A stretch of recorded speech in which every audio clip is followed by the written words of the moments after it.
దినేష్ కార్తిక్ వయసు 38 సంవత్సరాలు. ఇప్పటికీ ఈ సీనియర్ ప్లేయర్ పై భారీ అంచనాలే ఉన్నాయి. దినేష్ కార్తిక్ ను డిపెండబుల్ ప్లేయర్ గా రాయల్ ఛాలెంజర్స్ బెంగళూరు నమ్ముతోంది. అయితే ఐపీఎల్ 17వ సీజన్ టీకే కెరియర్ కు కీలకం కాబోతోంది. ఈసారి ఆడితే ఓకే, లేదంటే ఐపీఎల్ కెరియర్ క్లోజ్ అయినట్టే అనే చర్చ జరుగుతోంది.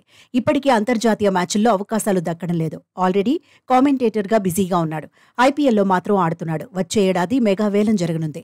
17వ సీజన్లో హిట్ అయితే డీకేను కొనుగోలు చేసేందుకు ఫ్రాంచైజీలో ఆసక్తి చూపిస్తాయి, లేదంటే కెరియర్ కథమైనట్టే అని కథనాలొస్తున్నాయి. నిజానికి 2022లో రాయల్ ఛాలెంజర్స్ జట్టులోకి కార్తిక్ ఎంట్రీ ఇచ్చిన సీజన్లోనే రాణించాడు.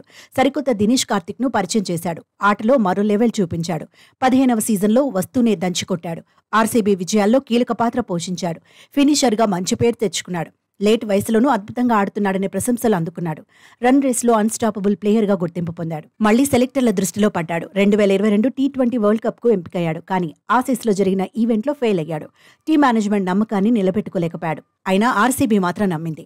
2023లోనూ డీకేను కొనసాగించింది. కాకపోతే 2022లో మాదిరిగా దినేష్ కార్తిక్ ఆడలేకపోయాడు. ఓ దశలో జట్టుకు భారంగా కనిపించాడు.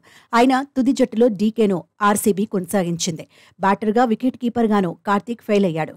దీంతో 17వ సీజన్లో ఆర్సీబీ తరపున డీకే ఆడకపోవచ్చని అభిమానులు అనుకున్నారు.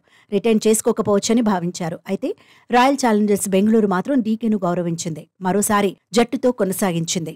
2022లో కార్తిక్ 16 మ్యాచ్ల్లో 330 పరుగులు సాధించాడు. 10 మ్యాచ్ల్లో నాటౌట్గా ఉన్నాడు. 55 యావరేజ్తో ఆకట్టుకున్నాడు.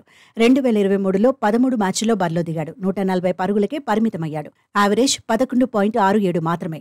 2022 సీజన్కు ముందు దినేష్ కార్తిక్ చాలా హార్డ్ వర్క్ చేశాడు. తనను తాను నమ్మాడు. ప్రాక్టీస్లో మునిగి తేలాడు. అందుకు తగినట్టే ఫలితం వచ్చింది. కానీ ఆ తర్వాతే మెరుపులు కరువయ్యాయి. ఈసారి మాత్రం డీకే దంచేయాల్సిందే అని అభిమానులు కోరుకుంటున్నారు. ఇక ఆటకు బై చెప్పాలనుకుంటే అద్భుతంగా రాణించి తప్పుకోవాలంటున్నారు. కెరియర్ను పొడిగించుకోవాలనుకుంటే మాత్రం ప్రూవ్ చేసుకోవాల్సిందే అని ఎక్స్పర్ట్స్ తేల్చి చెబుతున్నారు.